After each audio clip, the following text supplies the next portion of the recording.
ಪ್ರೀತಿಯ ವಿದ್ಯಾರ್ಥಿಗಳೇ, mild family YouTube ಚಾನಲ್ಗೆ ತಮ್ಮೆಲ್ಲರಿಗೂ ಸ್ವಾಗತ. ಈ ವರ್ಷ 10ನೇ ತರಗತಿ ಪರೀಕ್ಷೆ ನಾಳೆ ಇದೆ. English second language. ನಾವು ಅದಕ್ಕೆ ಸಿದ್ಧತೆಯನ್ನು ಮಾಡ್ತಾ ಇದ್ದೀವಿ. ಸ್ಟೇಟ್ ಲೆವೆಲ್ ಪ್ರಿಪರೇಟರಿಯಲ್ಲಿ ಬಂದಂತಹ ಕ್ವಶನ್ಗಳ ಆಧಾರದ ಮೇಲೆ 2 ಅಂಕದ ಪ್ರಶ್ನೆಗಳನ್ನು ಯಾವ ಪಾಠದಿಂದ ಕೇಳ್ಬೋದು, ಯಾವ ಪದ್ಯದಿಂದ ಕೇಳ್ಬೋದು ಅನ್ನೋದು ನಮಗಿದ್ದಂತಹ ಸಮಸ್ಯೆಯನ್ನ ಆ ಸ್ಟೇಟ್ ಲೆವೆಲ್ ಪ್ರಿಪರೇಟರಿ ಕ್ವಶನ್ ಪೇಪರ್ನಿಂದ ನಾವು ಬಗೆಹರಿಸ್ಕೊಂಡಿದ್ದೀವಿ ಅಂತ ಅಂದ್ಕೊಳ್ತಾ, ಅದರ ಆಧಾರದ ಮೇಲೆ 4 ಪಾಠಗಳು, 1 ಪದ್ಯ ಮತ್ತು 2 ಸಪ್ಲಿಮೆಂಟರಿ ರೀಡಿಂಗಿಂದ ನಾವು ಬರಬಹುದಾದಂತಹ ಮೋಸ್ಟ್ ಇಂಪಾರ್ಟೆಂಟ್ 2 ಅಂಕದ ಪ್ರಶ್ನೆಗಳನ್ನು ತಯಾರು ಮಾಡಿದ್ದೇವೆ. ಅಲ್ಲಿ 2 ಅಂಕದ ಪ್ರಶ್ನೆಗಳನ್ನು ಜೆಂಟಲ್ಮ್ಯಾನ್ ಆಫ್ ರಿಯೋ ಇನ್ ಮಿಡಿಯೋದಿಂದ, ಡಾಕ್ಟರ್ BR ಅಂಬೇಡ್ಕರ್ ಇಂದ, ಕಲರ್ಸ್ ಆಫ್ ಸೈಲೆನ್ಸ್ ಇಂದ, science and hope of survival ಇಂದ, after outer space tomorrow morning ಪದ್ಯದಿಂದ, ಮತ್ತೆ ಸಪ್ಲಿಮೆಂಟರಿ ರೀಡಿಂಗ್ ಅಲ್ಲಿ ನಾರಾಯಣಪುರ್ ಇನ್ಸಿಡೆಂಟ್ ಇಂದ, ಮತ್ತೆ 3ನೇ ಪಾಠವಾದಂತಹ a great martyr ever cherished ಅನ್ನೋ ಪಾಠದಿಂದ ನಾವು ತಯಾರು ಮಾಡಿದ್ದೇವೆ. ಬಹಳಷ್ಟು ಇಂಪಾರ್ಟೆಂಟು. ಈ ಹಿಂದೆ ಕೇಳಿರ್ತಕ್ಕಂಥ ಇಸ್ವಿಗಳನ್ನು ಕೂಡ ನಾವು ಇದರೊಳಗೆ ಮೆನ್ಷನ್ ಮಾಡಿ ತಯಾರು ಮಾಡಿದ್ದೇವೆ ನಿಮಗೋಸ್ಕರ.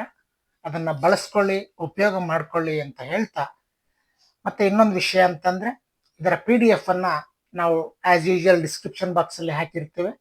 ಬೇಕಾದವರು ನೀವು ಇದನ್ನ ಡೌನ್ಲೋಡ್ ಮಾಡ್ಕೊಂಡು ಯೂಸ್ ಮಾಡಿಕೊಂಡು ಉಪಯೋಗ ಪಡ್ಕೊಳ್ಳಿ.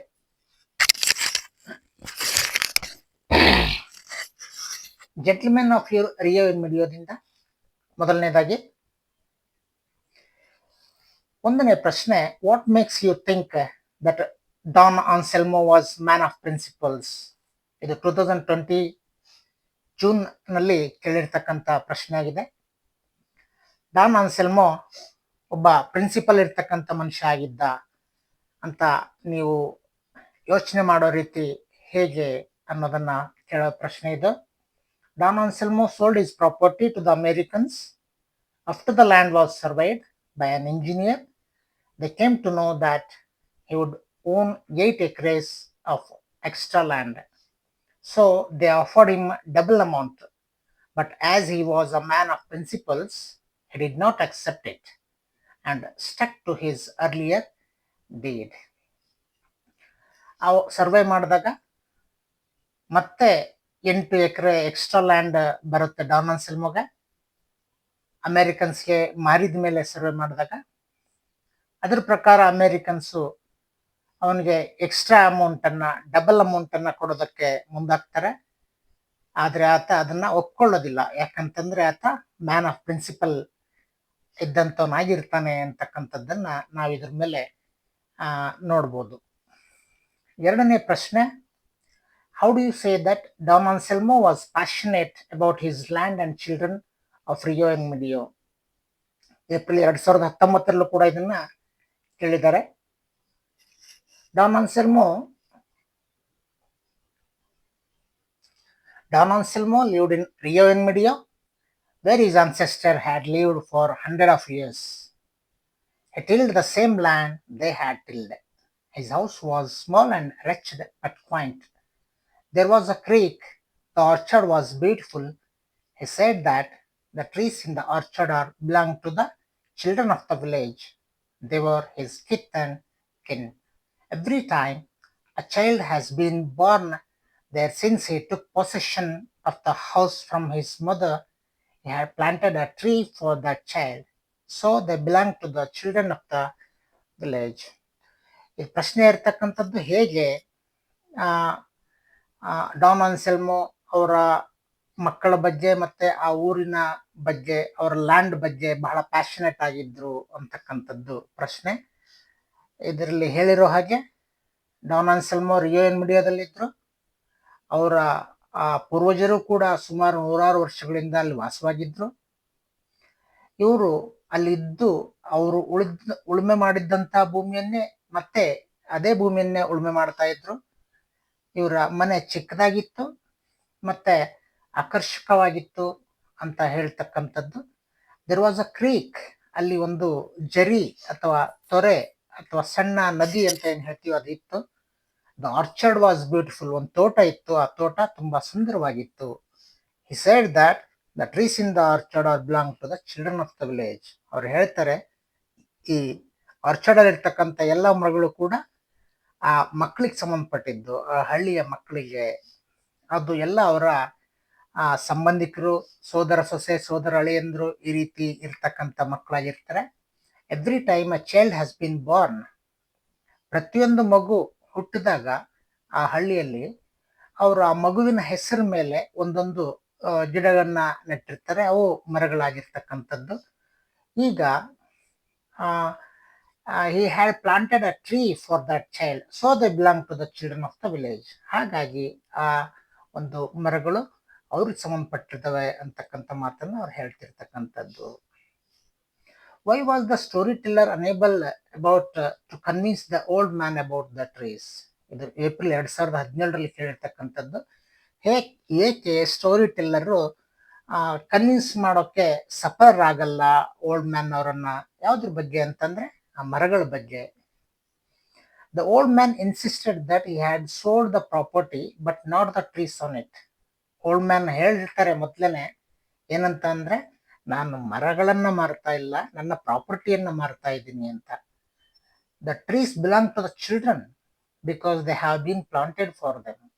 ಆ ಮರಗಳೆಲ್ಲ ಮಕ್ಕಳಿಗೆ ಸಂಬಂಧಪಟ್ಟಿರ್ತಕ್ಕಂಥದ್ದು.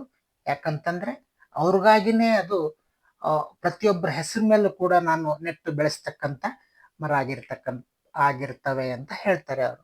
The old man had stuck to his words.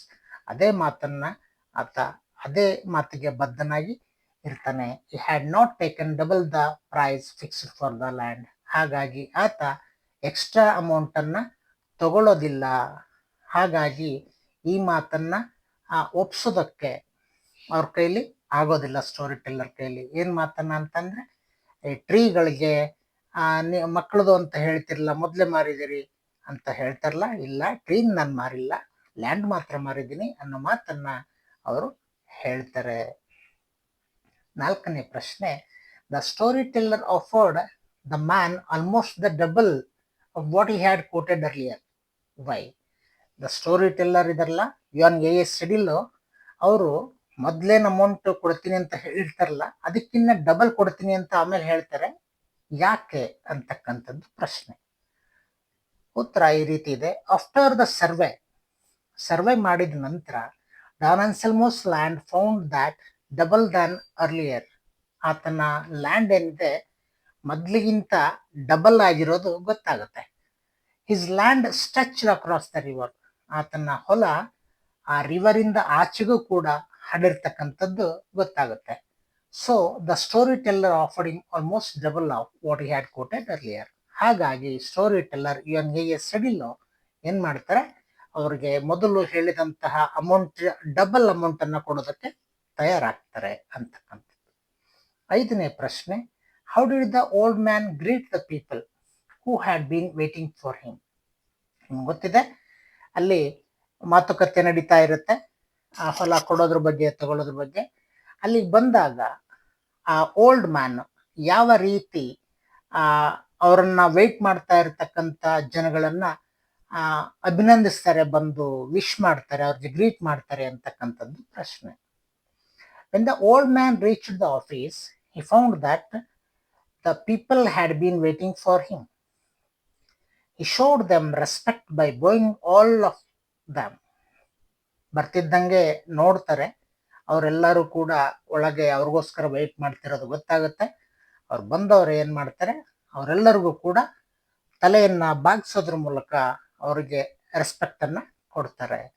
Then he removed his hat and gloves, handed them to the boy who accompanied him and started the conversation. ಆಮೇಲೆ ಅವ್ರ ಹಿಂದೆ ಒಬ್ಬ ಹುಡುಗ ಬಂದಿರ್ತಾನೆ, ಆ ಹುಡುಗನ ಕೈಯಲ್ಲಿ ತನ್ನ ಟೋಪಿಯನ್ನ ಮತ್ತೆ ಕೈಗೆ ಹಾಕೊಂಡಿರ್ತಕ್ಕಂಥ ಕೈಗವಸುಗಳನ್ನ ಅಥವಾ ಗ್ಲೌಸ್ಗಳನ್ನ ಆ ಹುಡುಗನ ಕೈಯಲ್ಲಿ ಬಿಚ್ಚಿ ಕೊಟ್ಟು ಅವರು ಮಾತುಕತೆಗೆ ಕುತ್ಕೊಳ್ತಾರೆ ಅಂತಕ್ಕಂಥದ್ದು. 6ನೇ ಪ್ರಶ್ನೆ, what did Don Anselmo do when he left the office with the ಮನಿ? ಆಫೀಸ್ನಲ್ಲಿ ಮಾತುಕತೆ ಆಗುತ್ತೆ, ಎಲ್ಲ ಆಗುತ್ತೆ, ದುಡ್ಡು ಕೂಡ ಕಲೆಕ್ಟ್ ಮಾಡ್ಕೊಂತಾರೆ. ದುಡ್ಡು ತಗೊಂಡ್ಮೇಲೆ ಡಾನ್ ಅನ್ಸೆಲ್ಮೋ ಏನ್ ಮಾಡಿದ್ರು? What did Don Anselmo do when he left the office with the money? Don Anselmo signed the deed and took the amount. Sign ಮಾಡಿದ್ರು, ದುಡ್ಡು ತಗೊಂಡ್ರು. Then he shook hands with everyone. ಪ್ರತಿಯೊಬ್ಬರಿಗೂ ಕೂಡ ಕೈ ಕುಲುಕ್ತಕ್ಕಂಥ ಕೆಲಸವನ್ನ, ಅಂದ್ರೆ ಶೇಕ್ ಹ್ಯಾಂಡ್ ಮಾಡ್ತಕ್ಕಂಥದ್ದನ್ನ ಮಾಡ್ತಾರೆ. Put on his ragged gloves. ಆಮೇಲೆ ಏನ್ ಮಾಡ್ತಾರೆ, ಆತನ ಹರಿದಂತಹ ಗ್ಲೌಸ್ ಗಳನ್ನು ನಿಧಾನಕ್ಕೆ ಹಾಕೊಳ್ತಾರೆ. Took his stick. ಆತನ ಸ್ಟಿಕ್ ಅನ್ನ ತಗೊಳ್ತಾರೆ. And walked out with the boy behind him. ಆಮೇಲೆ ನಡ್ಕೊಂಡು ಹೋಗ್ತಾರೆ ಹೊರಗಡೆ. ಅವ್ರ ಹಿಂದೆ ಆ ಹುಡುಗನು ಕೂಡ ಹೋಗ್ತಾನೆ. Why do you think the Americans wanted to buy Don Anselmo's land? ಇದು ನೋಡಿ ಬಹಳ ಇಂಪಾರ್ಟೆಂಟ್ ಪ್ರಶ್ನೆ ಇದು. ಯಾಕೆ ಅಮೆರಿಕನ್ಸ್ ಡಾನ್ ಅನ್ಸೆಲ್ಮೋನ ಲ್ಯಾಂಡ್ ಅನ್ನ ತಗೊಳ್ತಾರೆ? ಉತ್ತರ ಈ ರೀತಿ ಇದೆ. Because Don Anselmo's land was very beautiful and fertile. ಆತನ ಹೊಲ ಬಹಳ ಸುಂದರವಾಗಿತ್ತು, ಮತ್ತೆ ಕೃಷಿ ಮಾಡೋದಕ್ಕೆ ಫಲಭರಿತವಾಗಿತ್ತು. He had a small but attractive house. ಅದರಲ್ಲಿ ಒಂದು ಮನೆ ಇತ್ತು, ಚಿಕ್ಕದಾಗಿದ್ದು ಕೂಡ ಬಹಳ ಅಟ್ರಾಕ್ಟಿವ್ ಆಗಿತ್ತು. A small stream ran through his land. ಆತನ ಹೊಲದಲ್ಲಿ ನಡುವೆ ಒಂದು ನದಿ ಅಥವಾ ಸಣ್ಣ ಜರಿ ಹರಿದು ಹೋಗ್ತಾ ಇರುತ್ತೆ. There was an orchard which was very beautiful and gnarled. ಅಲ್ಲಿ ಒಂದು ತೋಟ ಕೂಡ ಇತ್ತು, ಅದು ಕೂಡ ಸುಂದರವಾಗಿತ್ತು. ಮತ್ತೆ ಅದರಲ್ಲಿರ್ತಕ್ಕಂಥ ಏನು ರೆಂಬೆ ಕೊಂಬೆಗಳನ್ನ ಕಟ್ ಮಾಡಿ ಅದು ಗಂಟು ಗಂಟಾಗಿ, ಹಳೆ ಕಾಲದ್ದಲ್ವಾ, ಆ ರೀತಿ ಇತ್ತು. So they wanted to buy it. ಅದೆಲ್ಲ ನೋಡಿ ತುಂಬಾ ಖುಷಿ ಪಟ್ಟು ಅವರು ತಗೋಬೇಕು ಅಂತ ಹೇಳಿ ಇಷ್ಟಪಡ್ತಾರೆ. ಈ ರೀತಿಯ 7 ಪ್ರಶ್ನೆಗಳನ್ನ ನಾನು ಇದರಲ್ಲಿ ಯಾವುದರಲ್ಲಿ ಜೆಂಟಲ್ಮೆನ್ ಆಫ್ ರಿಯೋ ಎನ್ ಮಿಡಿಯೋ ಪಾಠದಿಂದ ಮಾಡಿದ್ದೀನಿ. ಇವು ಬಹಳ ಇಂಪಾರ್ಟೆಂಟ್ ಆಗಿರ್ತವೆ. ಅಕಸ್ಮಾತ್ ಏನಾದರೂ ಅವರು ಸ್ಟೇಟ್ ಲೆವೆಲ್ ಪ್ರಿಪ್ರೇಟರಿ ಪ್ರಕಾರನೇ ಕೇಳಿದ್ರು ಅಂದ್ರೆ ಇದನ್ನು ಓದಿದ್ರೆ ನೀವು ಡೆಫಿನೆಟ್ ಆಗಿ ನಿಮಗೆ 14 ಮಾರ್ಕ್ಸ್ಗಳು ಸಿಕ್ಕೇ ಸಿಗುತ್ತೆ ಅನ್ನೋ ಭರವಸೆ ನನ್ನದು. ಈಗ ಡಾಕ್ಟರ್ ಬಿ ಆರ್ ಅಂಬೇಡ್ಕರ್ ಪಾಠಕ್ಕೆ ಬರೋದಾದ್ರೆ, 4ನೇ ಪಾಠ ಏನಿದೆ ಡಾಕ್ಟರ್ ಬಿ ಆರ್ ಅಂಬೇಡ್ಕರ್, ಅದರಲ್ಲಿ ಕೆಲವು ಪ್ರಶ್ನೆಗಳನ್ನ ವೆರಿ ಇಂಪಾರ್ಟೆಂಟ್ ಅನ್ನ ನಾನು ತಗೊಂಡಿದ್ದೀನಿ. 1ನೇದು, doctor B R Ambedkar was the modern Manu. How? ಮೊನ್ನೆ ಬಂದಿತ್ತು ಸ್ಟೇಟ್ ಲೆವೆಲ್ ಪ್ರಿಪರೇಟರಿನಲ್ಲಿ. ಮಾಡರ್ನ್ ಮನು ಅಂತ ಹೇಳಿ ಅಂಬೇಡ್ಕರ್ನ ಕರಿತೀವಿ, ಹೇಗೆ? ಉತ್ತರ ನೋಡಿ ಈ ರೀತಿ ಇದೆ. Dr. B.R. Ambedkar is known as modern Manu of India. While Manu is considered as the ancient lawgiver of Hindu society, Ambedkar is known as father of the Indian Constitution.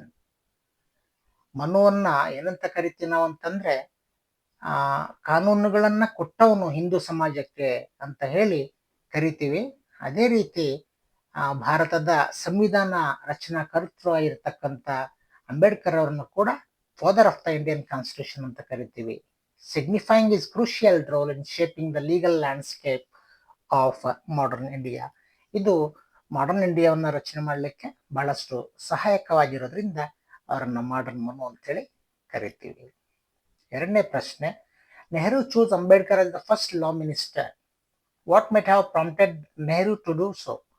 Or why did Nehru choose Dr. B.R. Ambedkar as the first law minister? ನೋಡಿ, ಇದು April 2022ರಲ್ಲಿ ಪ್ರಶ್ನೆ ಕೇಳಿದ್ದಾರೆ ಇದನ್ನ. ಯಾಕೆ ಅಂಬೇಡ್ಕರ್ ಅವರನ್ನ ಪ್ರಥಮ ಕಾನೂನು ಮಂತ್ರಿಯನ್ನಾಗಿ ನೇಮಕ ಮಾಡಿಕೊಂಡ್ರು ಯಾರು? ನೆಹರೂರವರು ಅಂತ ಪ್ರಶ್ನೆ. Nehru chose Dr. Ambedkar as the first law minister because he had recognized Dr. Ambedkar's skills in the fields of law and legislation. ಅವರು ಡಾಕ್ಟರ್ ಅಂಬೇಡ್ಕರ್ ಅವರು ಏನಂತಂದ್ರೆ ಸ್ಕಿಲ್ಗಳನ್ನ ಇನ್ ದ ಫೀಲ್ಡ್ ಯಾವುದು ಲಾ ಅಂಡ್ ಲೆಜಿಸ್ಲೇಷನ್ ಅಲ್ಲಿ ಬಹಳಷ್ಟು ಸ್ಕಿಲ್ಗಳನ್ನ ಹೊಂದಿದ್ರು.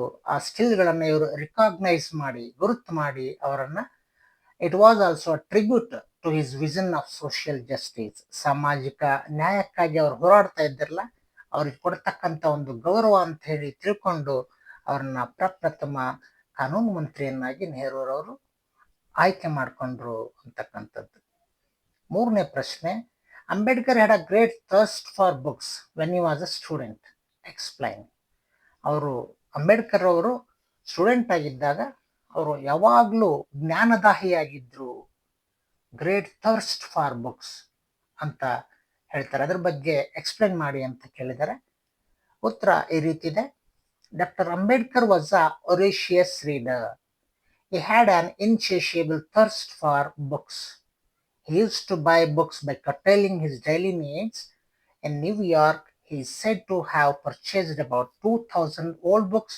In London, he bought so many books and sent to India in 32 boxes from London.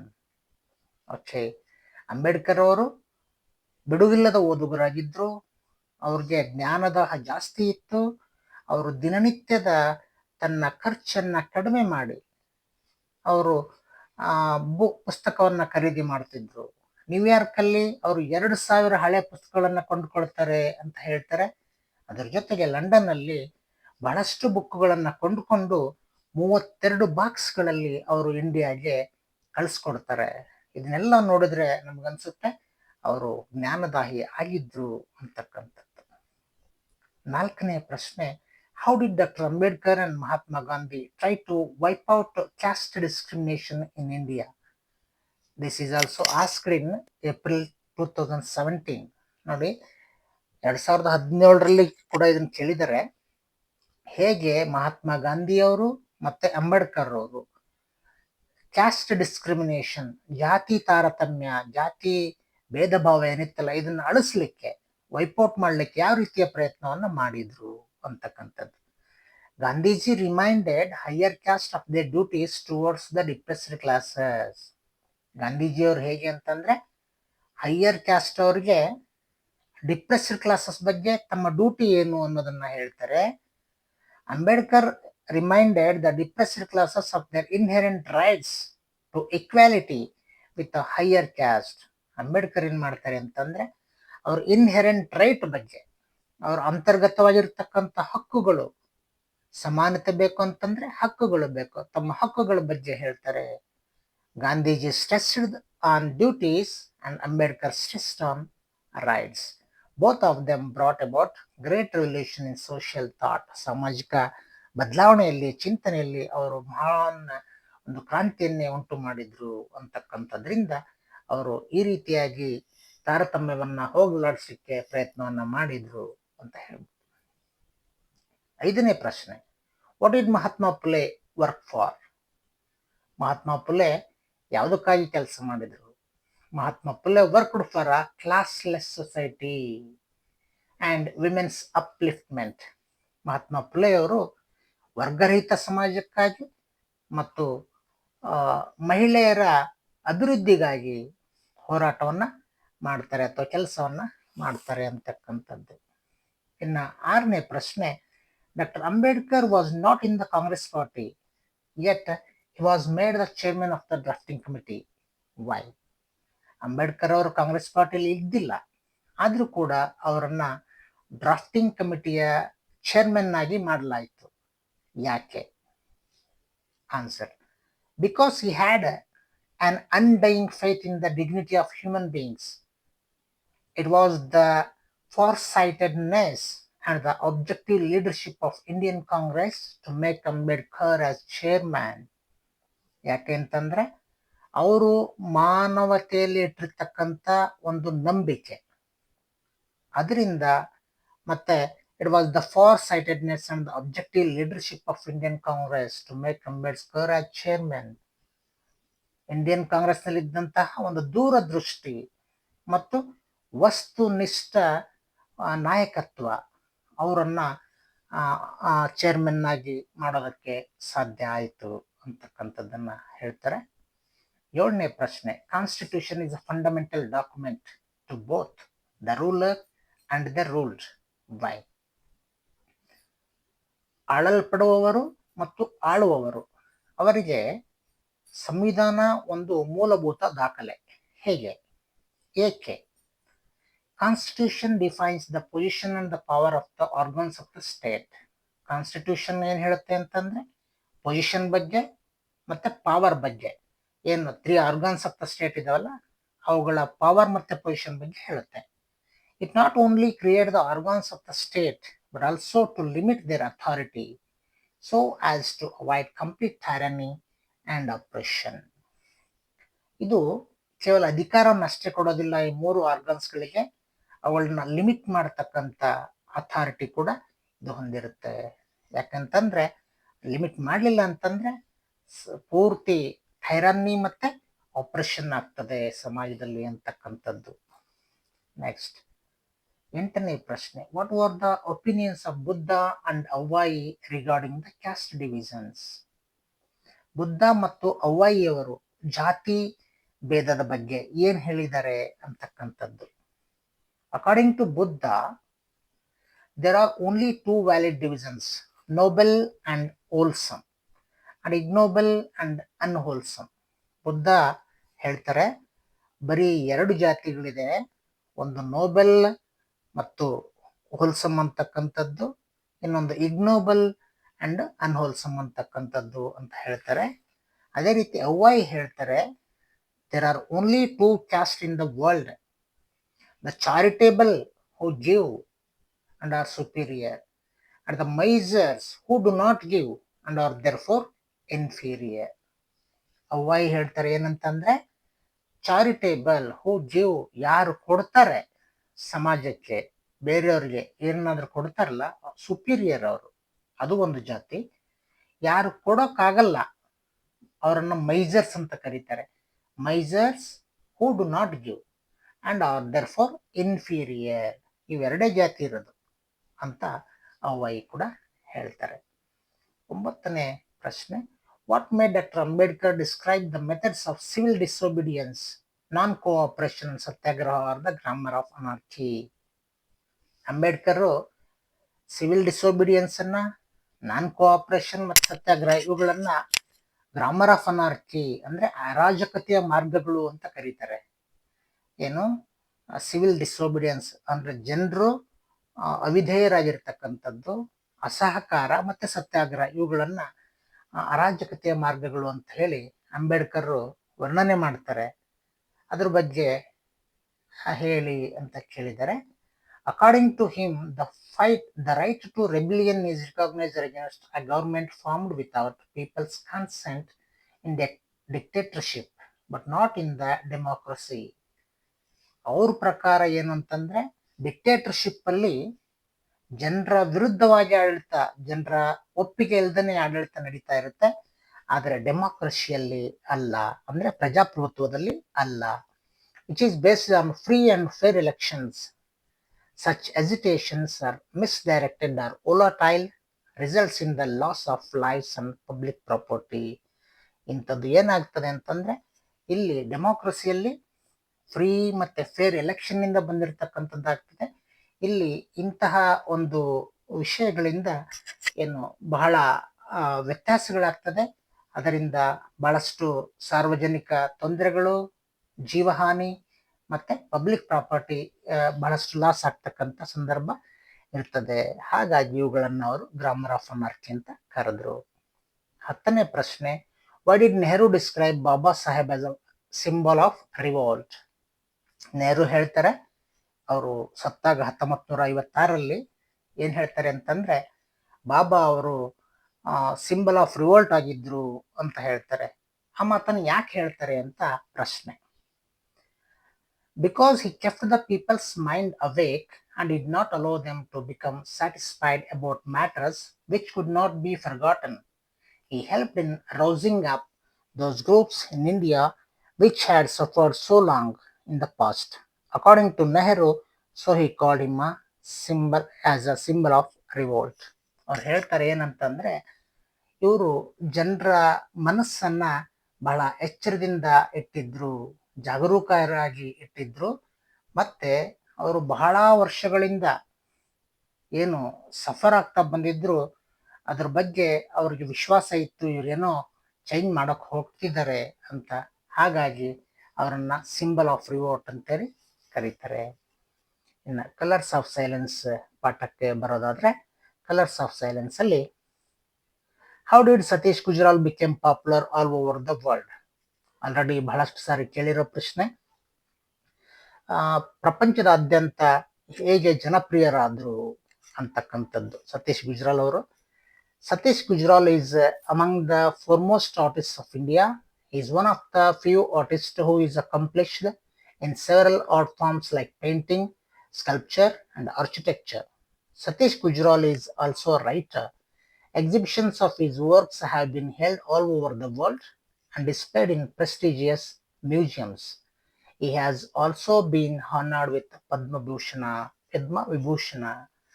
Satish ಅವರು ಬಹಳಷ್ಟು ಮುಂಚೂಣಿಯಲ್ಲಿರ್ತಕ್ಕಂಥ ಕಲಾವಿದರಲ್ಲಿ ಒಬ್ಬರಾಗಿದ್ದರು. ಇವರು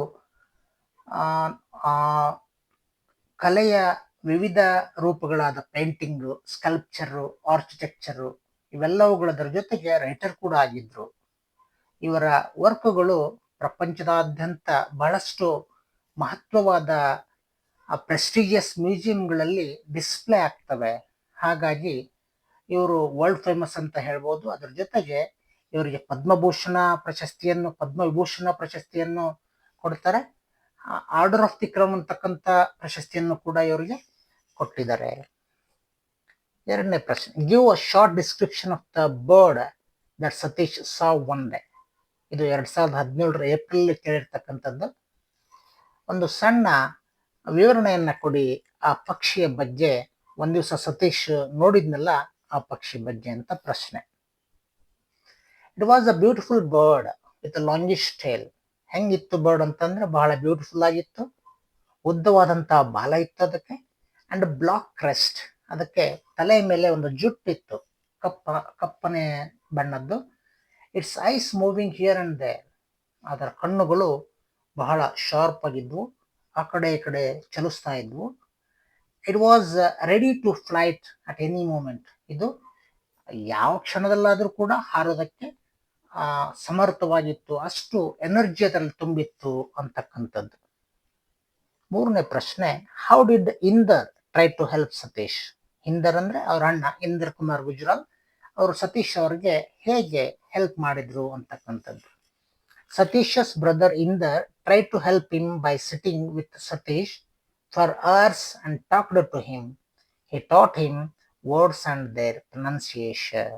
ಸತೀಶ್ ಅವರು ಅವ್ರಿಗೆ ಅವ್ರ ಬ್ರದರ್ ಇಂದರು ಅವ್ರ ಜೊತೆಗೆ ಗಂಟೆಗಟ್ಟಲೆ ಕುತ್ಕೊಂಡು ಬಹಳಷ್ಟು ವಿಷಯಗಳನ್ನ ಕಲಿಸ್ತಾರೆ. ಏನಂತಂದ್ರೆ ಕೆಲವು ಶಬ್ದಗಳನ್ನ ಮತ್ತೆ ಅವುಗಳ ಪ್ರೊನೌನ್ಸಿಯೇಷನ್ ಹೇಳ್ಕೊಡ್ತಾರೆ ಅಂತಕ್ಕಂಥದ್ದು. ನೆಕ್ಸ್ಟ್ ನಾಲ್ಕನೇ ಪ್ರಶ್ನೆ, how did Satish meet with an accident?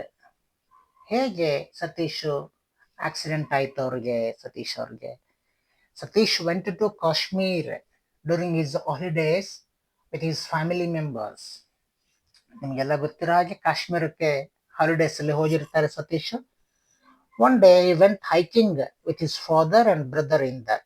ಒಂದ್ ದಿವಸ ಹಿಂಗೆ ವಾಕ್ ಅಂತ ಹೋದಾಗ, ತಿರುಗಾಡ್ಲಿಕ್ಕೆ ಅಂತ ಹೋದಾಗ ಅವರ ಫಾದರ್ ಮತ್ತೆ ಬ್ರದರ್ ಇಂದರ್ ಜೊತೆ ಹೋಗಿರ್ತಾರೆ. They were crossing a weak bridge.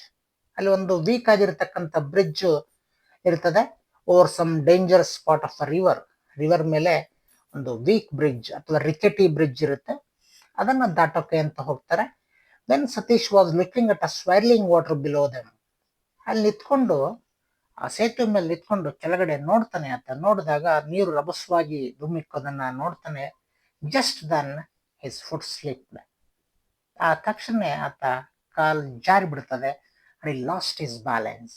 ಆತ ತನ್ನ ಬ್ಯಾಲೆನ್ಸ್ ಅನ್ನ ಕಳ್ಕೊಂಡು fell into the rapids, ಜೋರಾಗಿ ಅದರ ಮೇಲೆ ಆ ನೀರಿನಲ್ಲಿ, ಹರಿಯೋ ನೀರಿನಲ್ಲಿ ಮೇಲಿನಿಂದ ಬಿದ್ದು ಬಿಡ್ತಾನೆ ಅಂತಕ್ಕಂಥದ್ದು. ಈ ರೀತಿ ಆತನಿಗೆ ಆಕ್ಸಿಡೆಂಟ್ ಆಗುತ್ತೆ. ಐದನೇ ಪ್ರಶ್ನೆ, physical disability is no barrier to success in the life of Satish. It is true, explain. Physical disability ಅಂತಕ್ಕಂಥದ್ದು ಅದು ಯಾವುದೇ ಸಕ್ಸೆಸ್ಗೆ ಬೇಲಿ ಅಲ್ಲ, ಅಥವಾ ಯಶಸ್ಸಿಗೆ ಬೇಲಿ ಅಲ್ಲ ಅಂಗವಿಕಲತೆ ಅಂತಕ್ಕಂಥದ್ದು. ಇದು ಸತೀಶ್ ಅವರ ಜೀವನದಲ್ಲಿ ನಿಜ ಆಗಿದೆ, ಇದ್ರ ಬಗ್ಗೆ ಹೇಳಿ ಅಂತ ಕೇಳಿದ್ದಾರೆ. ಇದು ಸಾಮಾನ್ಯವಾಗಿ 3 ಅಂಕಕ್ಕೆ ಕೇಳೋ ಪ್ರಶ್ನೆ. 2 ಅಂಕ ಕೇಳಿದ್ರು ಕೇಳ್ಬೋದು, ಹಾಗಾಗಿ ಇದನ್ನ ಶಾರ್ಟ್ ಆಗಿ ಈ ರೀತಿ ಬರಿಬೇಕಾಗುತ್ತೆ. Satish had a terrible experience in his childhood. When he met with an accident, he hurt his legs and head. After several operations, his legs healed but remained weak. He suffered from frequent bouts of fever and infection. His hearing problem increased. The whole world became silent for him. He showed interest in painting and became a world famous painter, sculptor, architecture, and writer. His works have been displayed in the prestigious museums. He has been honored with Padma Bhushan. ಇದೆಲ್ಲವನ್ನ ನೋಡಿದ್ರೆ ಆ physical disability ಸಕ್ಸಸ್ಗೆ barrier ಅಲ್ಲ ಅಂತಕ್ಕಂಥದ್ದು ಗೊತ್ತಾಗುತ್ತೆ. 6ನೇ ಪ್ರಶ್ನೆ, how did Satish express his gratitude to his father? Satish ತನ್ನ ತಂದೆಗೆ ಹೇಗೆ ತನ್ನ ಒಂದು ಸಂತೋಷವನ್ನ, ಗ್ರಾಟಿಟ್ಯೂಡ್ ಅನ್ನ, ಒಂದು ಅಭಿನಂದನೆಯನ್ನ ತಿಳಿಸಿದ ಅಂತಕ್ಕಂಥದ್ದು ಇಲ್ಲಿದೆ. Satish's eyes filled with tears. ಸತೀಶನ ಕಣ್ಣುಗಳು ನೀರಿನಿಂದ ತುಂಬಿದ್ದು, ಕಣ್ಣೀರಿನಿಂದ. When his father bought him colours, sheets and brushes. ಅವ್ರ ಫಾದರು ಮೊದಲು ಇವನ್ ಪೇಂಟಿಂಗ್ ಮಾಡೋದನ್ನ ಇಷ್ಟಪಡ್ತಿರಲ್ಲ. ಆಮೇಲೆ ಅವರು ಒಂದ್ ದಿವಸ ಈತನಿಗೆ ಕಲರ್ನ, ಡ್ರಾಯಿಂಗ್ ಶೀಟ್ಸ್ ಅನ್ನ, ಬ್ರಷ್ಗಳನ್ನ ತರ್ತಾರೆ. He took a step forward and hugged. ಅದನ್ನ ನೋಡಿ ಫುಲ್ ಖುಷಿಯಾಗಿ ಕಣ್ಣಲ್ಲಿ ನೀರು ಬರ್ತದೆ. ಇನ್ನೂ ಒಂದು ಹೆಜ್ಜೆ ಮುಂದೆ ಹೋಗಿ ಆತ ಈ ಹ್ಯಾಗ್ಡ್ ಹಿಸ್ ಫಾದರ್ ಟೈಟ್ಲಿ, ಅವರ ಅಪ್ಪನ ಜೋರಾಗಿ ತಬ್ಕೊಂಡು ಬಿಡ್ತಾನೆ. To show his love and gratitude. ಆತ ತನ್ನ ಖುಷಿಯನ್ನ ವ್ಯಕ್ತಪಡಿಸಲಿಕ್ಕೆ, ತನ್ನ ಪ್ರೀತಿಯನ್ನ ವ್ಯಕ್ತಪಡಿಸಲಿಕ್ಕೆ, ತನ್ನ ಅಭಿನಂದನೆಯನ್ನ ವ್ಯಕ್ತಪಡಿಸಲಿಕ್ಕೆ ಅವರ ಅಪ್ಪನಿಗೆ ಆ ರೀತಿ ಮಾಡ್ತಾನೆ ಅಂತಕ್ಕಂಥದ್ದು. ಇನ್ನು science and hope of survival ಪಾಠಕ್ಕೆ ಬರೋಣ. ಇದರಲ್ಲಿ 1ನೇ ಪ್ರಶ್ನೆ, what were the lessons that writer learnt at Geneva summit? Geneva summit ಅಲ್ಲಿ ರೈಟರ್ ಅಂದ್ರೆ ಕಿಲಿಸ್ ಬುರಾಕ್ ಏನನ್ನ ಕಲಿತರು? The writer learnt many things at Geneva summit. Geneva summit ಅಲ್ಲಿ ಬಹಳಷ್ಟು ವಿಷಯಗಳನ್ನ ಕಲಿತಾರೆ writer. The first was that there were people all around the world who taught and interacted the way he did. That means he was not different from the crowd. ಏನ್ ಕಲಿತಾರೆ ಅಂತಂದ್ರೆ, ನಾನು ಜನರಿಗಿಂತ ಬೇರೆ ಅಲ್ಲ. Secondly, he learned that with people of the same interest around him, he could never feel lonely abroad. ಯಾವಾಗ ಆತನ ಸುತ್ತಲೂ ಆತನ ಬಗ್ಗೆನೇ, ಆತನಂತೆಯೇ ಯೋಚನೆ ಮಾಡ್ತಕ್ಕಂಥ ಜನ ಇದ್ದಾಗ ಅವರು ವಿದೇಶದಲ್ಲಿದ್ರು ಕೂಡ ಒಬ್ಬಂಟಿ ಅಲ್ಲ ಅಂತಕ್ಕಂಥದ್ದನ್ನ ಅವರು ಕಲಿತಾರೆ ಅಂತಕ್ಕಂಥದ್ದು.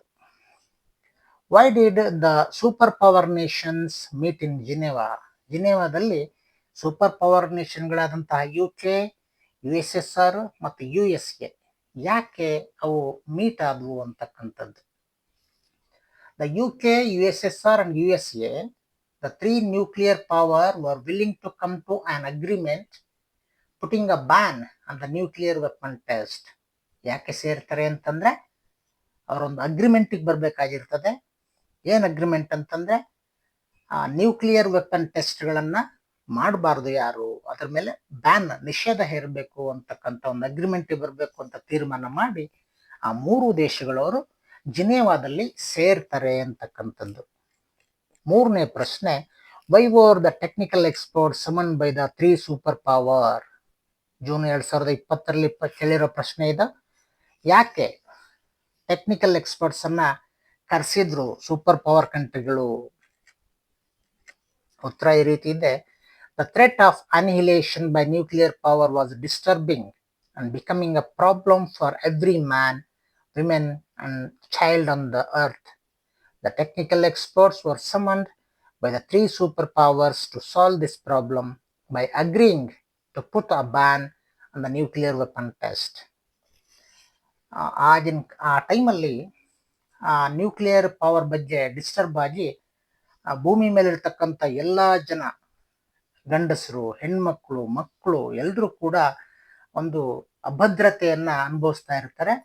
ಟೆಕ್ನಿಕಲ್ ಎಕ್ಸ್ಪರ್ಟ್ಸ್ ಅನ್ನ ಕರೆಸ್ತಾರೆ. ಈ 3 ದೇಶಗಳ ಜನರು ಮೂರು ದೇಶಗಳ ಸೂಪರ್ ಪವರ್ ಕಂಟ್ರೀಸ್ ಏನಿದೆ ಇವರೆಲ್ಲ ಟೆಕ್ನಿಕಲ್ಸ್ ಎಕ್ಸ್ಪರ್ಟ್ಸ್ ಅನ್ನ ಕರೆಸ್ತಾರೆ.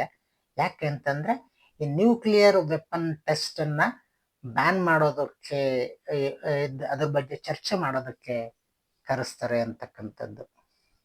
4ನೇ ಪ್ರಶ್ನೆ, scientist are the most practical people in the world, justify. April 2017ರಲ್ಲಿ ಕೇಳಿರ್ತಕ್ಕಂಥ ಪ್ರಶ್ನೆ. ವಿಜ್ಞಾನಿಗಳು ಮೋಸ್ಟ್ ಪ್ರಾಕ್ಟಿಕಲ್ ಪೀಪಲ್ ಈ ಪ್ರಪಂಚದಲ್ಲಿ, ಅದ್ರ ಬಗ್ಗೆ ಹೇಳಿ ಅಂತ.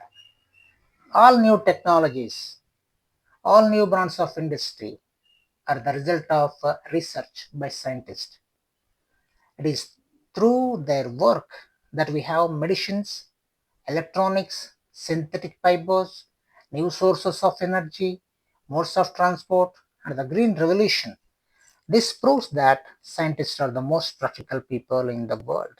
ಇದೆಲ್ಲ ನೋಡಿದ್ರೆ ಎಕ್ಸ್ಪ್ಲೇನ್ ಕನ್ನಡದಲ್ಲಿ ಮಾಡೋ ಅವಶ್ಯಕತೆ ಇಲ್ಲ ಅನ್ಸುತ್ತೆ, ಅಷ್ಟು ಚೆನ್ನಾಗಿ ಈಸಿಯಾಗಿ ಅರ್ಥ ಆಗೋ ಹಾಗೆ ಆನ್ಸರ್ ಇದೆ. 5ನೇ ಪ್ರಶ್ನೆ, who can best ensure hour safety in the world? ನಮ್ಮ ಬೆಸ್ಟ್ ಸೇಫ್ಟಿಯನ್ನ ಯಾರು ಎನ್ಶ್ಯೂರ್ ಮಾಡ್ತಾರೆ ಅಂತಕ್ಕಂಥದ್ದು. Answer, it is only science and scientific research work with the support of well-organized political system and well-informed citizens with humility can ensure our safety in the world. ಇದು ವಿಜ್ಞಾನ ಮತ್ತು ವೈಜ್ಞಾನಿಕ ಸಂಶೋಧನೆಗಳಿಂದ ಮಾತ್ರ ನಮಗೆ ಸೇಫ್ಟಿಯನ್ನು ಎನ್ಶ್ಯೂರ್ ಆಗ್ತದೆ ಅಂತಕ್ಕಂಥದ್ದು. ಅದು ಹೇಗೆ ಅಂತಂದ್ರೆ ವೆಲ್ ಆರ್ಗನೈಸ್ಡ್ ಪೊಲಿಟಿಕಲ್ ಸಿಸ್ಟಮ್ ಅವ್ರಿಗೆ ಸಪೋರ್ಟಿವ್ ಆಗಿದ್ರೆ ಆಗುತ್ತೆ ಅಂತಕ್ಕಂಥದ್ದು. ನೆಕ್ಸ್ಟ್ 6ನೇ ಪ್ರಶ್ನೆ, why do people choose to become scientist? April 2018ರಲ್ಲಿ ಕೇಳಿದರೆ ಇದನ್ನ ಏನಂತ ಅಂದ್ರೆ, ಅದರಲ್ಲಿ ಜಾಸ್ತಿ ಆದಾಯ ಇಲ್ಲ ಆದ್ರೂ ಕೂಡ ಸೈಂಟಿಸ್ಟ್ ಆಗ್ಬೇಕು ಅಂತ ಬಯಸ್ತಾರಲ್ಲ, ಯಾಕೆ? ಉತ್ತರ, some people choose to become scientist because they find science to be an exciting adventure where the reward comes from the discovery itself.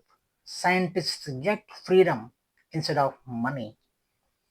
ಏನು ನಾವು ಸಂಶೋಧನೆಗಳನ್ನ ಈಗ ಮಾಡ್ತಾ ಇದೀವಿ, ಅನುಭವಿಸ್ತಾ ಇದೀವಿ ಬಹಳಷ್ಟು ವಿಷಯಗಳನ್ನ ಅಂತಂದ್ರೆ ಅದು ಸೈನ್ಸ್ ಇಂದಾನೆ ಬಂದಿರತಕ್ಕಂಥದ್ದು.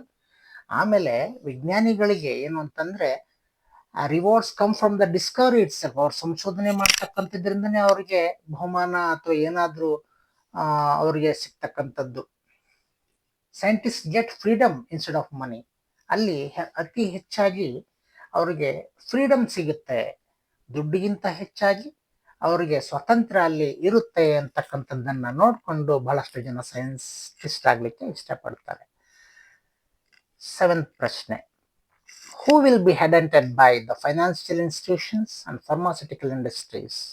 ವೈ? ಯಾರನ್ನ ಫೈನಾನ್ಷಿಯಲ್ ಇನ್ಸ್ಟಿಟ್ಯೂಷನ್ಗಳು ಮತ್ತೆ ಫಾರ್ಮಾಸ್ಯೂಟಿಕಲ್ ಇಂಡಸ್ಟ್ರೀಸ್ಗಳು ಹುಡುಕ್ತವೆ ಮತ್ತೆ ಯಾಕೆ? Financial institutions head hunt people who are trained in theoretical physics. Those trained in frontiers of biological research become founders and directors in the pharmaceutical industry. Financial institution ಅವರು ಹುಡುಕ್ತಾರೆ ಯಾರನ್ನ ಅಂತಂದ್ರೆ ಯಾರು ಥಿಯಾರಿಟಿಕಲ್ ಫಿಸಿಕ್ಸ್ ಅಲ್ಲಿ training ತಗೊಂಡಿರ್ತಾರೆ. Those trained in frontiers of biological research become founders and directors in the pharmaceutical industry. ಅದೇ ರೀತಿ pharmaceutical ಇಂಡಸ್ಟ್ರಿಯಲ್ಲಿ ಕೂಡ ಹುಡುಕ್ತಾರೆ ಯಾರು ಬಯಾಲಜಿಯಲ್ಲಿ ಜಾಸ್ತಿ ಟ್ರೈನಿಂಗ್ ಅನ್ನ ತಗೊಂಡಿದ್ದಾರೆ ಅಂತವ್ರನ್ನ ಅಂತ ಹೇಳಿ. Next, off to outer space tomorrow morning ಅಲ್ಲಿ ನೋಡೋದಾದ್ರೆ 1ನೇ ಪ್ರಶ್ನೆ, why are the calendar and clock useless in space? ಇದು ಏಪ್ರಿಲ್ 2019ರಲ್ಲಿ ಕೇಳಿರೋ ಪ್ರಶ್ನೆ.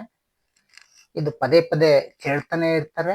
ನಾವು ಇತ್ತೀಚೆಗೆ ನೋಡಿರೋ ಹಾಗೆ ಬಹಳಷ್ಟು ಪ್ರಶ್ನೆ ಪತ್ರಿಕೆಗಳಲ್ಲಿ ಪ್ರಶ್ನೆಯನ್ನ ನೋಡಿದ್ದೀವಿ. Days and nights do not exist in space. ಹಗಲು ರಾತ್ರಿಗಳು ಆ ಬಾಹ್ಯಾಕಾಶದಲ್ಲಿ ಇಲ್ಲ.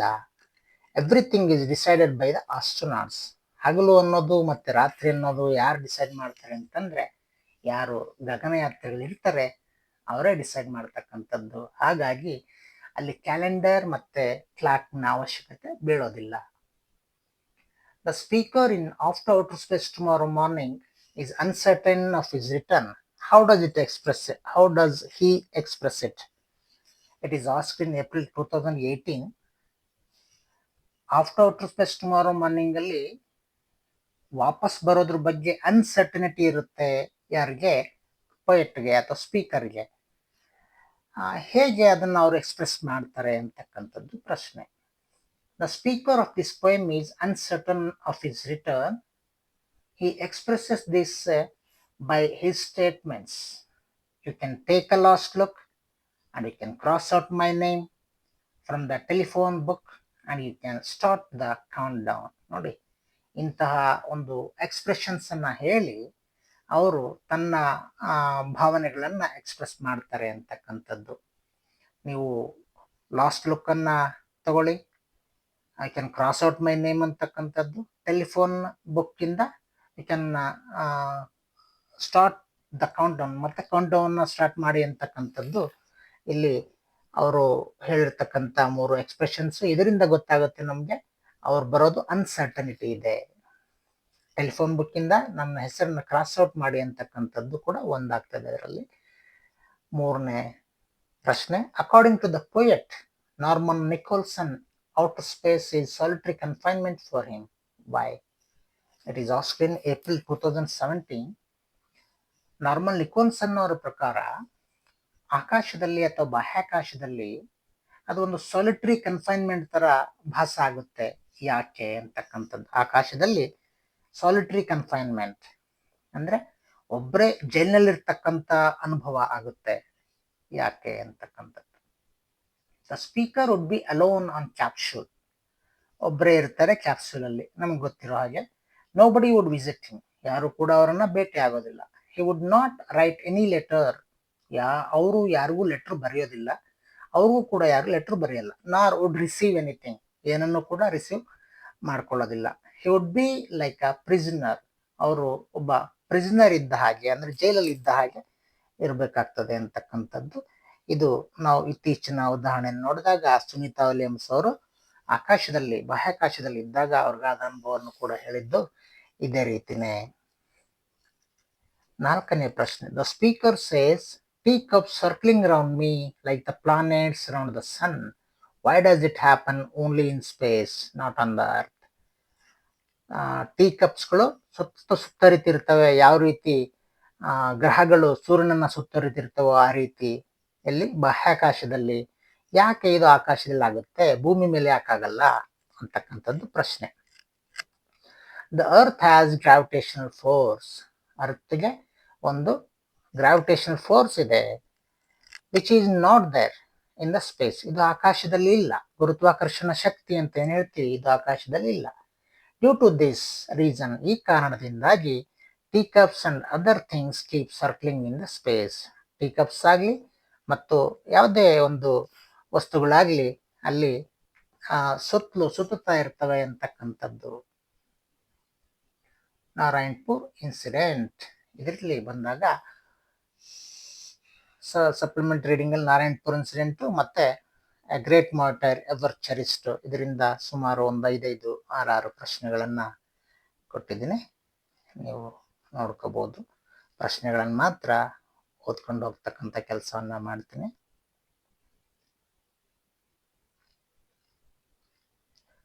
What suspicion did the police have about the mysterious parcel? Mysterious parcel ಬಗ್ಗೆ ಪೊಲೀಸರಿಗೆ ಏನು ಅನುಮಾನ ಇತ್ತು? 2ನೇದು, why did the students been marching? How was it unusual march? ಯಾಕೆ ಸ್ಟೂಡೆಂಟ್ಸು ಅಲ್ಲಿ ಮಾರ್ಚಿಂಗ್ ಮಾಡ್ತಾ ಇದ್ರು? ಯಾವ ರೀತಿ ಇದು ಒಂದು ಅನ್ಯೂಶುವಲ್ ಮಾರ್ಚ್ ಆಗಿತ್ತು? What do you think is the writer of the Narayanpur incident trying to impress upon the readers? Narayanapura incident ಬರೆದಿರ್ತಕ್ಕಂಥ ಶಶಿ ದೇಶಪಾಂಡೆ ಅವರು ನಮ್ಮ ಮೇಲೆ, ಓದುಗರ ಮೇಲೆ ಯಾವ ರೀತಿಯ ಇಂಪ್ರೆಸ್ ಅನ್ನ ಉಂಟು ಮಾಡಲಿಕ್ಕೆ ಪ್ರಯತ್ನವನ್ನ ಮಾಡ್ತಾ ಇದ್ದಾರೆ ಅಂತಕ್ಕಂಥದ್ದು. ನೆಕ್ಸ್ಟ್ 4ನೇ ಪ್ರಶ್ನೆ, why were Babu and Manju disappointed with the students march? ಇದು ಏಪ್ರಿಲ್ 2018ರಲ್ಲಿ ಕೇಳಿರೋ ಪ್ರಶ್ನೆ ಇದು. ಬಾಬು ಮತ್ತೆ ಮಂಜು ಎಲ್ಲ ಮಕ್ಕಳು ಅಥವಾ ಸ್ಟೂಡೆಂಟ್ಸ್ ಏನ್ ಮಾರ್ಚ್ ಮಾಡ್ತಾರೆ ಅದ್ರ ಬಗ್ಗೆ ಇವ್ರಿಗೆ ಡಿಸಪಾಯಿಂಟ್ ಆಗುತ್ತೆ. ಯಾಕೆ? 5ನೇ ಪ್ರಶ್ನೆ, why had Patil the sub inspector come to Mohan's house? ಇದು ಜೂನ್ 2020ರಲ್ಲಿ ಕೇಳಿರೋ ಪ್ರಶ್ನೆ. ಪಾಟೀಲ್ ಸಬ್ ಇನ್ಸ್ಪೆಕ್ಟರ್ ಮೋಹನ್ ಅವರ ಮನೆಗೆ ಬರ್ತಾನಲ್ಲ, ಯಾಕೆ? ಇನ್ನು a great martyr ever cherished, ಇದರಿಂದ 1ನೇ ಪ್ರಶ್ನೆ, Hanif was a young man with very talents and interest. How? Hanif ಬಹಳಷ್ಟು ಟಾಲೆಂಟ್ಗಳನ್ನು ಹೊಂದಿರತಕ್ಕಂಥ ವ್ಯಕ್ತಿಯಾಗಿದ್ದ, ಹೇಗೆ? How does the writer describe the introvert Hanif? 2ನೇ ಪ್ರಶ್ನೆ, ರೈಟರು ಇಂಟ್ರೋವರ್ಟ್ ಹನೀಫನ್ ಬಗ್ಗೆ ಡಿಸ್ಕ್ರೈಬ್ ಮಾಡುವಾಗ ಇಂಟ್ರೋವರ್ಟ್ ಅಂತ ಹೇಳ್ತಾರಲ್ಲ, ಹೇಗೆ? ಇದು 2019ರಲ್ಲಿ ಕೇಳಿರೋ ಪ್ರಶ್ನೆ, ಏಪ್ರಿಲ್ನಲ್ಲಿ. 3ನೇ ಪ್ರಶ್ನೆ, how did Hema Aziz teach her children the message that one's duty is the most important thing in life? April 2018ರಲ್ಲಿ ಕೇಳಿರೋ ಪ್ರಶ್ನೆ ಇದು. ಹೇಮಾ ಅಜೀಜ್ ಅವರು ಹೇಗೆ ತಮ್ಮ ಮಕ್ಕಳ ಮೇಲೆ ಅವರು ಪರಿಣಾಮವನ್ನು ಬೀರ್ತಾರೆ, ಏನಂತಂದ್ರೆ ಯಾವುದೇ ಒಬ್ಬ ವ್ಯಕ್ತಿಯ ಡ್ಯೂಟಿ ಬಹಳಷ್ಟು ಇಂಪಾರ್ಟೆಂಟು ಅವರ ಜೀವನದಲ್ಲಿ ಅನ್ನೋದ್ರ ಬಗ್ಗೆ. How was life for Hanif always ಎಕ್ದಮ್ ಬಿಂದಾಸ್? 2017ರಲ್ಲಿ ಕೇಳಿರೋ ಪ್ರಶ್ನೆ ಇದು. ಹನೀಫನಿಗೆ ತನ್ನ ಜೀವನ ಯಾವಾಗಲೂ ಎಕ್ದಮ್ ಬಿಂದಾಸ್ ಆಗಿತ್ತು, ಹೇಗೆ ಅಂತಕ್ಕಂಥ ಪ್ರಶ್ನೆ. What did Hanif choose as his mission? Why did he do so? ಹನೀಫ್ನು ತನ್ನ ಧ್ಯೇಯವನ್ನಾಗಿ, ತನ್ನ ಗುರಿಯನ್ನಾಗಿ ಏನನ್ನ ಇಟ್ಕೊಂಡ, ಯಾಕೆ ಅದನ್ನ ಇಟ್ಕೊಂಡ ಅಂತಕ್ಕಂಥದ್ದು. 6ನೇ ಪ್ರಶ್ನೆ, how did Hanif and his brothers learn to be independent at the young age? April 2022ರಲ್ಲಿ ಕೇಳಿರೋ ಪ್ರಶ್ನೆ. ಹನೀಫ್ ಮತ್ತೆ ಆತನ ಇಬ್ಬರು ಬ್ರದರ್ಸು ತಮ್ಮ ಚಿಕ್ಕ ವಯಸ್ಸಿನಲ್ಲೇನೆ ಇಂಡಿಪೆಂಡೆಂಟ್ ಆಗಿರೋದನ್ನ, ಸ್ವತಂತ್ರವಾಗಿರೋದನ್ನ ರೂಢಿಸ್ಕೊಂಡ್ರು, ಹೇಗೆ ಅಂತಕ್ಕಂಥದ್ದು ಪ್ರಶ್ನೆ. ಈ ರೀತಿಯ ಇಷ್ಟೊಂದು ಪ್ರಶ್ನೆಗಳು ನಿಮಗೆ ಹೆಲ್ಪ್ ಆಗ್ತದೆ. ಇದನ್ನ ಏನು 1-2 ಗಂಟೆ ಮೊದಲೆಲ್ಲ ಓದಿರ್ತೀರ, ಮತ್ತೊಂದ್ಸರಿ ನೋಡ್ಕೊಳ್ಳೋದಕ್ಕೆ ಒಂದು 2 ತಾಸಾದ್ರೆ ಸಾಕು. ಮಂಗಳವಾರ ಒಂದು ದಿವಸ ಟೈಮ್ ಸಿಗುತ್ತೆ, ಓದ್ಕೊಳ್ಳಿ, ಚೆನ್ನಾಗಿ ಬರೀರಿ ಅಂತ ಹೇಳ್ತಾ ತಮ್ಮೆಲ್ಲರಿಗೂ ಧನ್ಯವಾದಗಳನ್ನ ಅರ್ಪಿಸ್ತೇನೆ. Thank you.